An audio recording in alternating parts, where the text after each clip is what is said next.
This is either contrived or it's the greatest lapse of intelligence in the history of the world, and have an excuse for either eradicating or putting further pressure on the West Bank.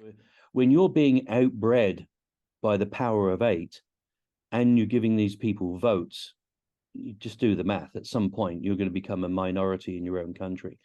What we can expect and how we can be prepared for, and for what? Is one carrier group could destroy any country on the planet. Hello, everybody. I'm Elena with Let's Talk. And today we continue our interesting conversations. And it's not first time guest, and Simon been on many shows. And today I'm very interested to know a lot of things, what's going on in the world. And he is very well-known military guy, and he's a real warrior, and you can trust his opinion. So it will be a couple of questions, but we will go deep to understand the situation on many levels. Hello, Simon, and thank you for coming today. Hey, Elena, always a pleasure. Always a pleasure. As we talk before, military right now, it is a new business. Actually, it's been for years, as you know. Yeah. And could you explain us why do they do wars, and what is behind the scene? Because we see on our beautiful planet, every day somewhere should be the war. Explain this concept, please.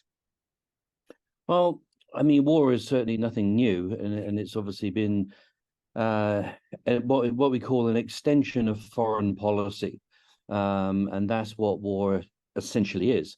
You know, one would assume that, you know, being species all of the same together, we would get on, but the fact of the matter is that we don't. There is something that is within our psyche, within our emotions, that when we see that someone else has something that we want, whether it's land, whether it's resources, you know, whether it's people, people will do anything, including killing other people, to acquire those things.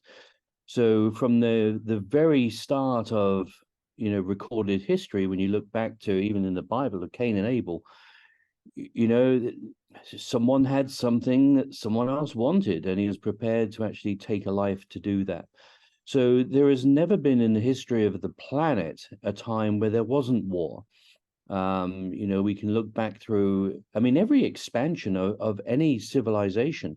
I mean, war has actually been the precursor to expanding civilization, to expanding technology, to expanding science. You know, more money is poured into wars than it is to, you know, medical understanding or social programs or anything like this. So war is good for business.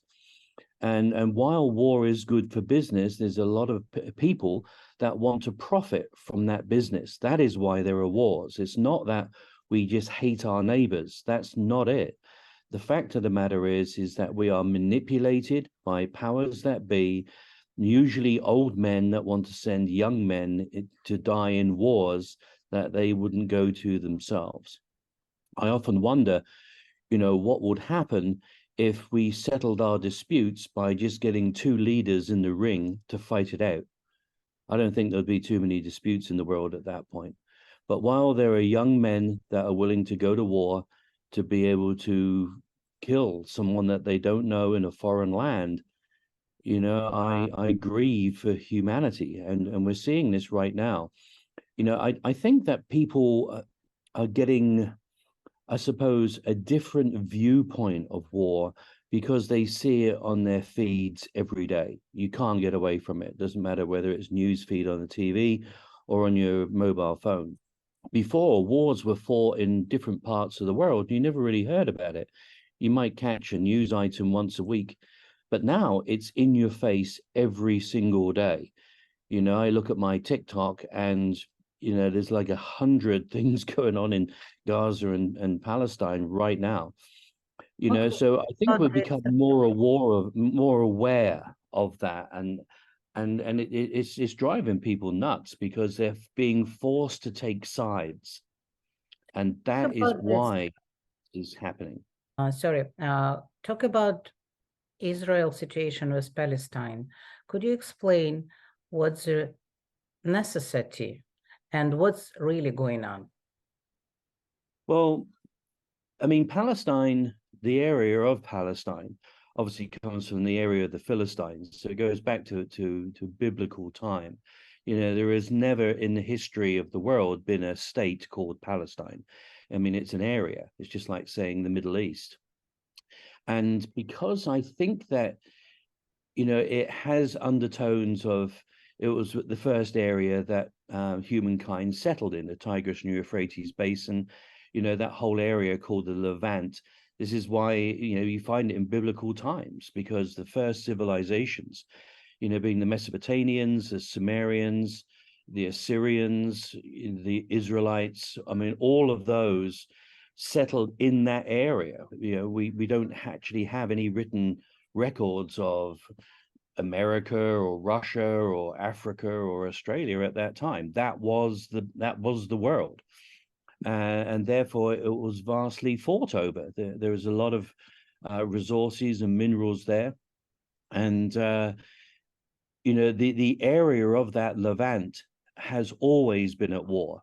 I mean, there has never been a single day since the inception of mankind where that area has not been under some form of war.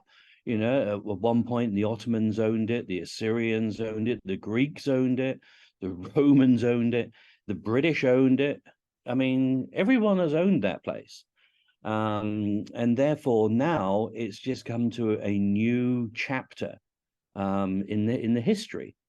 You know, I mean, obviously, there's this big thing about, you know, people saying there was no such thing as Israel until 1948, which is not necessarily correct. I mean, the state of Israel, perhaps, but the Israelites, no. I mean, they were there for a long, long time. In fact, even the word Israel, Israel, Isis, Ra, Elohim. This is from the Bible. The goddess Isis, the sun god Ra, and Elohim, which were the gods that came down. So from the earliest writings, Israel has been a thing. But like any area, I mean, you look at France, you look at your area of Russia and Ukraine. I mean, it's swapped sides many times. You know, the Poles, the Hittites, the Goths. I mean, everybody has owned that area. You know, no one can. It's like, where do you go back to when you say, well, we own that area? You know, I mean, wars have consequences. When you lose a war, you lose your land, you lose your right to be there. That's what happens in a war. And what we're looking at right now is I think less of a war about who wants what. Because I mean, the truth is, if Israel just disappeared overnight, that area would not become fruitful and would not become successful. I mean, it never has. There's never been a successful, you know, Palestinian authority ever. And in fact, all of the neighboring countries around, Jordan, Egypt, Lebanon, I mean, none of them like the Palestinians. The Palestinians have always been a problem for those people. That's why they won't take them. So I think that there is no real solution. I think one of the biggest things that we're coming to the conclusion of now, and I think this is more important. I mean, it sounds trite to say that it's not important what's going on in Gaza. Of course, it's important. People are dying, and that's sad anyway. We all die. I mean, that's just a fact of life, you know. So it's not as if we're putting off that. The only issue we have about dying is, you know, the manner and the timing. So I think that the bigger question is why now, and why has this expanded into every country in the world through the media? So now everyone seems to be a Palestinian supporter all over the world, all at the same time. They've all got flags. Where do they get those from? You know, They've all got posters that are already made. This strikes to me as being something that has been concocted. The whole thing has been concocted. You know, I was in intelligence for over 20 years, and I've worked with Mossad, and I've worked with Shin Bet, and I've worked with a lot of these different organizations, and I find it unbelievable that over 1,000 terrorists could come across the Israeli border in a couple of hours without being detected. I mean, I know it was a holiday, but they always get attacked on a holiday. You know, Yom Kippur. I mean, they always get. I mean, they should get used to the fact that, you know, you can't just take a day off when you're Israel. You know, because the thing is that the Arab nations can afford to lose wars. And they have. They've lost a lot of them. They lost the 6-Day War. You know, they lost the Yom Kippur War. Israel can't afford to lose, not even once. If it loses even once, it's gone. Wow. So I find, when I looked at that, I thought, well, this is either contrived or it's the greatest lapse of intelligence in the history of the world. But they did seem to be very, very quick on the mark to go back. It's almost as if someone somewhere wanted to eradicate Gaza and have an excuse for either eradicating or putting further pressure on the West Bank. That in itself would create more peace. There's no doubt about that. So I do feel that, you know, there is a lot of questions to be answered. But what we're seeing now in various different parts of the world, you know, we're seeing massive protests and uprisings of Palestinian-linked Islamic groups in France, in Germany, in different areas, in London, certainly, and certainly throughout the whole of the US. What it has shown is that there is an incompatibility between Islam and the West. I mean, Islam itself means submission. You know, there is no integration of Islam. You know, you're either Islamic or you're an infidel. There is no middle ground. There is no, well, let's just live together and we'll just agree to disagree. That's not how it works. You know, Muhammad stated that, you know, you've got to put everyone to the sword. They either submit to Islam or they die by the sword. That's what you've got. Now, the problem is that, and of course the argument is, well, not every Muslim is an extremist, and that is true. And I would say that's true probably for the majority of Muslims, probably 80%. But, and that is the stats, actually. They say between 20 and 25% are radicals. And you find that in most countries, in reality. You find it certainly in the US. 25% of the people will have radical views. There's no doubt about that.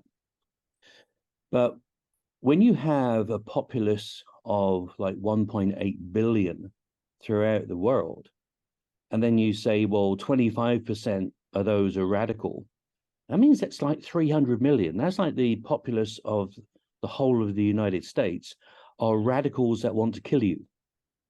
That is like 30 times the largest army on the planet right now. So you see where this can go. Yeah. And now, once upon a time, all the radicals were in the Middle East. Who cared? You know, yeah, every now and then they would hijack an airliner, and that's really what you would see. But now they're in every country. And in a lot of countries, they're becoming the majority. You know, Belgium will be a majority Islamic country by 2050. Belgium. So no more Belgian beer, no more Belgian chocolate, no more Belgian trance music. All that goes. That I love. Yeah, all that goes immediately. So there isn't this incompatibility with Islam and the West. And this is what you're now seeing. If you've been watching the news cycle over the last week or so, Holland has just now gone far right.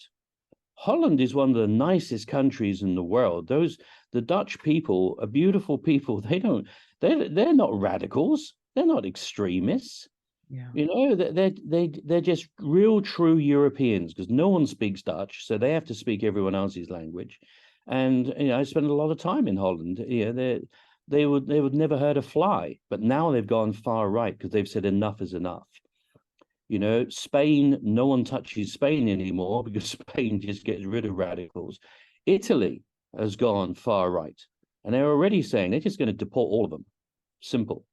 Hungary has gone far right. Poland has gone far right.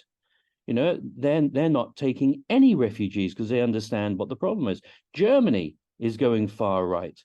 You know, France now, I mean, they're saying, well, we're going to push all of the radical Islamists out of Paris, but now we're going to put them in the country. Well, that's going to be a problem. So, you know, you're going to see people like Marine Le Pen, very, very far right, pretty much extreme fascist. She'll be the next prime minister of France, no doubt. And France will go far right.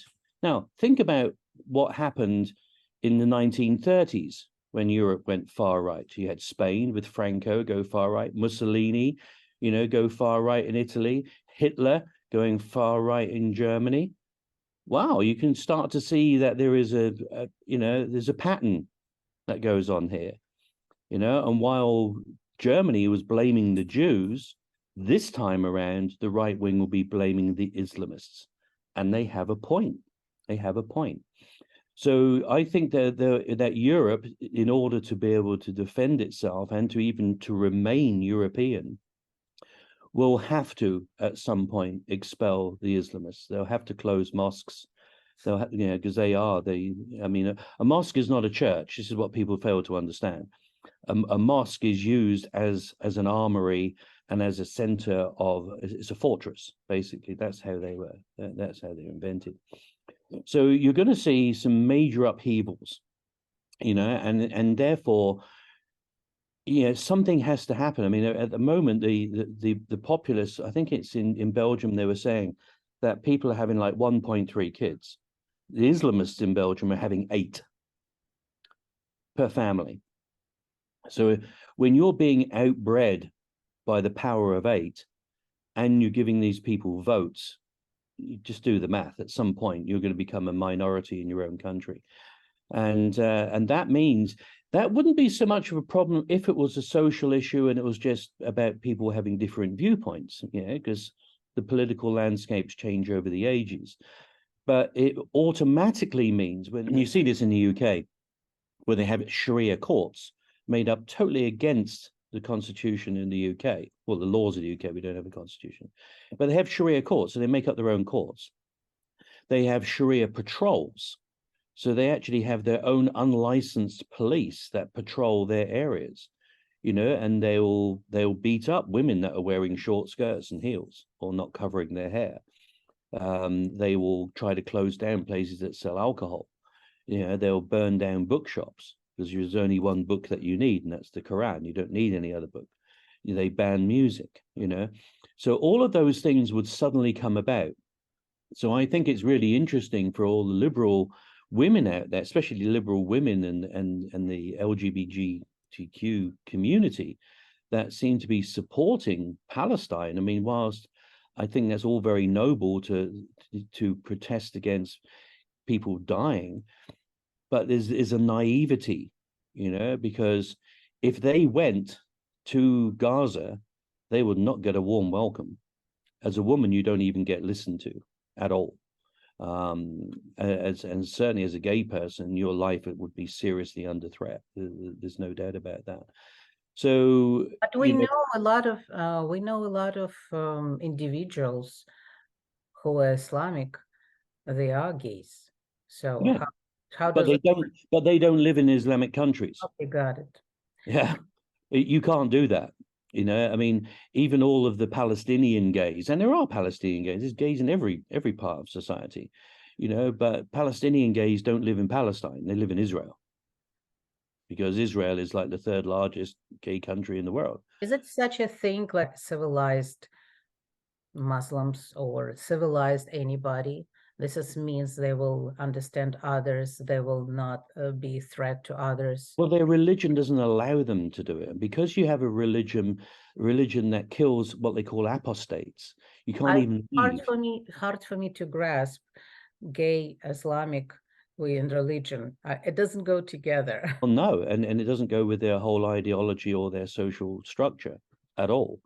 I mean, you got to remember that it's like the latest religion, you know.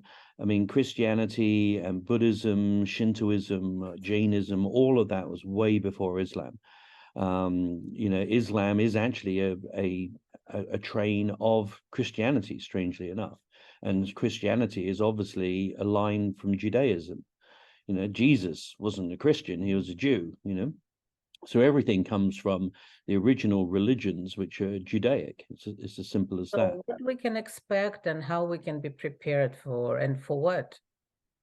I think you're going to be prepared for massive social change, because unless there is some fundamental change in the way that the Quran is interpreted by the imams, there will be no integration at all. You know, the whole purpose of the Quran is to be able to, and there's actually a word for it, I forget what it's called, Surya or something like that, where you're allowed to lie and infiltrate another land until such time as there is 10% of Muslims in that land, and then you have intifada, then you have an uprising, then you take over that country. That's the whole point as how Islam was formed, you know, by military expansion. So there's no real change in that way.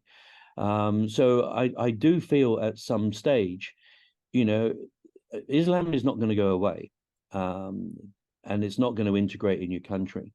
So the only thing I can see is to actually allow Islamic countries to continue to be Islamic countries. And anyone that wants to further their Islamic thoughts or live an Islamic life or live under Sharia should go to those countries and experience that. But they should not, you know, try to change that. You know, you don't see, you know, Western religions going into Islamic countries, even though we invaded Iraq. It's not that we gave them churches. It's not that we forced them into Christianity or anything like that. You know, we don't tend to do that.